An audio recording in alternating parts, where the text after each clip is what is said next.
Howdy folks, I'm just tweaking a few things on the Centerfield Mark IV Spitfire that we painted yesterday.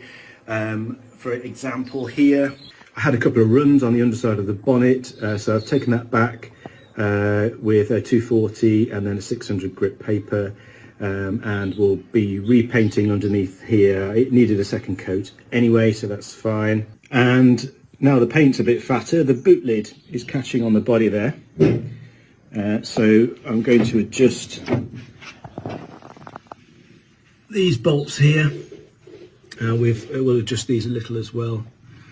So we'll just do those, and then hopefully that won't catch. We'll make sure it doesn't.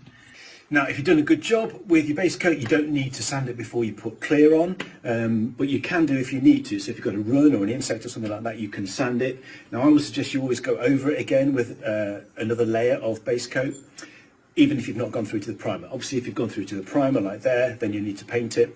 And certainly with metallics, if you sand your metallics, the little particles inside the metallic paint, they are altered by the sanding process, and you most certainly will need to repaint it, otherwise it will show really strongly through the clear coat. But even on areas where you've sanded, just to take off a run, and you haven't gone through to the primer, I would say still do that bit again.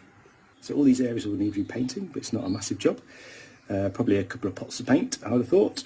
And then tomorrow I'll be ready for clear.